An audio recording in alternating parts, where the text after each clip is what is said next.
Hello दोस्तों, आज की वीडियो में मैं आपसे बीटीएस की एक फैन फिक्शन स्टोरी बताऊंगा हिंदी में।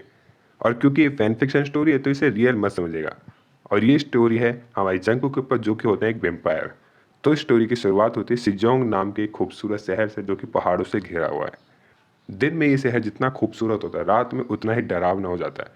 क्योंकि इस शहर में इंसानों के अलावा एक वैम्पायर भी रहता है। और जिस वैम्पायर से पूरा शहर डरता है, और वो भी इतना ज़्यादा कि रात के 12 बजे के बाद इस शहर में कोई भी घर से बाहर नहीं निकलता। क्योंकि वो वैम्पायर रात के 12 बजे के बाद ही अपना शिकार शुरू करता है। तो इसलिए उस वैम्पायर के खौफ के कारण पूरे शहर में रात में कोई भी बाहर नहीं निकलता। और वो वैम्पायर ना जाने कितने लोगों का शिकार कर चुका है। और वो खासकर शिकार करता है यंग लड़कियों का। और अब हमारी स्टोरी में आती है एक और मेन कैरेक्टर, जिसका नाम है मायरा। और जो कि काफ़ी ज़्यादा खूबसूरत और यंग लड़की है, और जो कि काफ़ी ज़्यादा मेहनती भी है। और वो अपना सपना पूरा करने के लिए सिजोंग नाम के इस खूबसूरत शहर में आती है। दिन में वो कॉलेज करती है और शाम को पार्ट टाइम जॉब करती है अपना खर्चा चलाने के लिए। और जब से मायरा इस सिटी में आई हुई होती है, तब से काफ़ी सारे लोगों ने उसे उस वैम्पायर के बारे में बताया हुआ होता है। बट मायरा काफ़ी मॉडर्न लड़की है, तो उसे इन सब चीज़ों पे यकीन नहीं होता है, इसलिए वो ये सब नहीं मानती है। तो एक दिन क्या होता है कि मायरा अपने कॉलेज से आने के बाद अपना पार्ट टाइम जॉब कर रही होती है हर रोज़ की तरह। तो उस दिन उसे थोड़े एक्स्ट्रा पैसों के लिए थोड़ी ज़्यादा देर तक पार्ट टाइम जॉब करनी पड़ती है, यानी कि रात में भी काम करना पड़ता है उसे।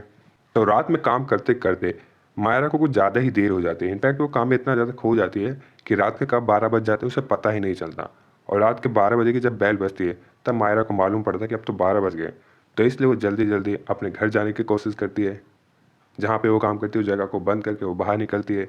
वो टैक्सी लेने के लिए अपने फ़ोन को चेक करती है, बट उसे पता चलता है कि कोई भी टैक्सी अवेलेबल नहीं है इस समय। तो इस चीज़ को देखकर मायरा काफ़ी ज़्यादा शॉक हो जाती है कि इतने बड़े शहर में इस समय एक भी टैक्सी नहीं है। बट उस वैम्पायर के कारण रात में टैक्सी वाले भी टैक्सी नहीं चलाना चाहते थे। बट मायरा को उस वैम्पायर की कहानी मनगढ़ंत लगती थी, तो इसलिए उसे इस चीज़ का खौफ नहीं था। और जहाँ पे वो काम करती थी वहाँ से उसके घर की दूरी लगभग आधे घंटे थी। तो इसलिए मायरा फैसला करती है कि वो अपने घर पैदल ही जाएगी। तो रात के 12 बजे सुनसान सड़कों से मायरा अपने घर की तरफ निकलती है। कुछ समय तक चलने के बाद मायरा को धीरे-धीरे एहसास होने लगता है कि कोई उसका शायद पीछा कर रहा है, जिसकी वजह से कई बार पीछे मुड़ के देखती है, बट उसे कोई भी नहीं दिखता।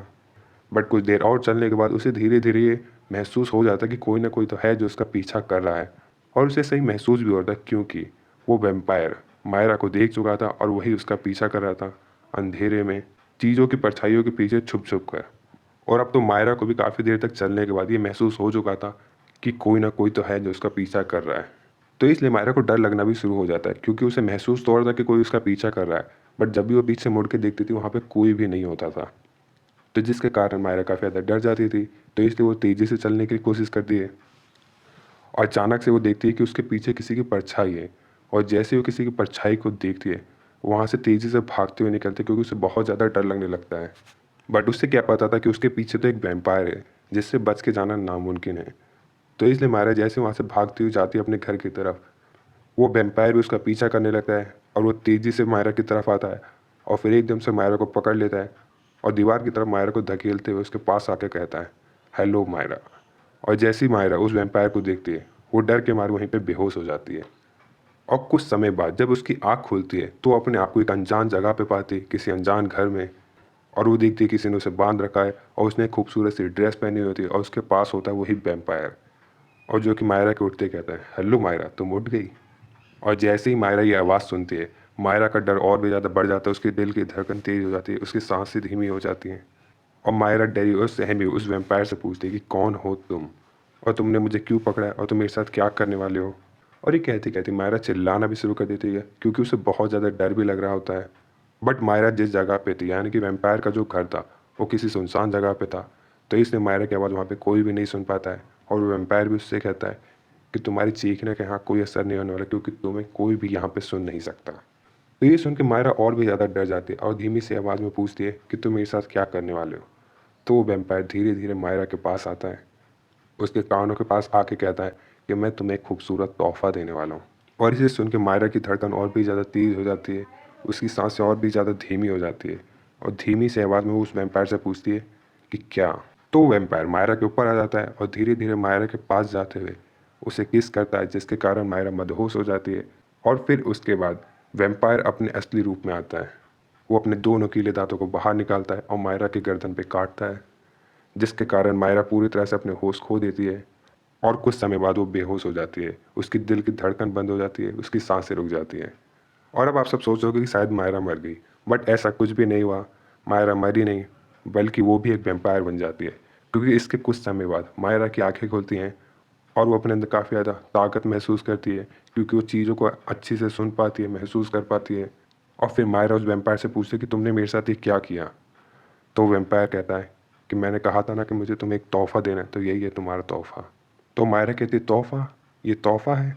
और फिर वो वैम्पायर धीरे से मायरा के पास आता है, उसके हाथ पैर खोलता है। मायरा उस वैम्पायर को तेज़ी से पीछे धकेलती है और वो महसूस करती है कि वो पहले से कई ज़्यादा ताकतवर बन चुकी है। और उस वैम्पायर को धकेलने के बाद मायरा वहाँ से भागने की कोशिश करती है, बट उसे क्या पता था कि वो वैम्पायर उसे कंट्रोल कर सकता है अपने हाथों के इशारों से।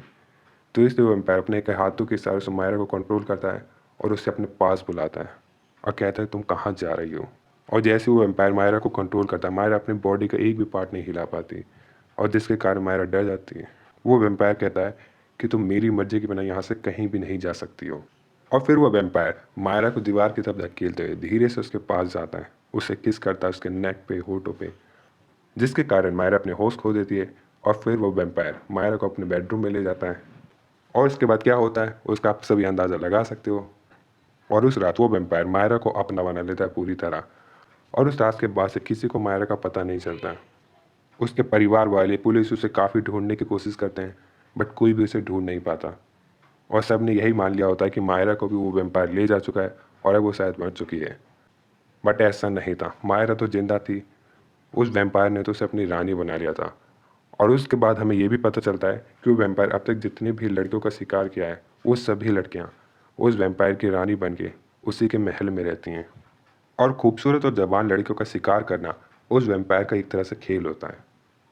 तो यही थी मेरी पहली फैन फिक्शन स्टोरी। तो आई होप आप सभी को स्टोरी अच्छी लगी हो। अगर आप सभी को इसका पार्ट 2 भी चाहिए और कोई सी फैन फिक्शन स्टोरी हिंदी में चाहिए, तो मुझे कमेंट करके ज़रूर बताएं। और इस चैनल को सब्सक्राइब किए बिना कोई भी नहीं जाएगा और इस वीडियो को लाइक करना भी ना भूलें। और बाकी जल्दी मिलते हैं न्यू वीडियो के साथ।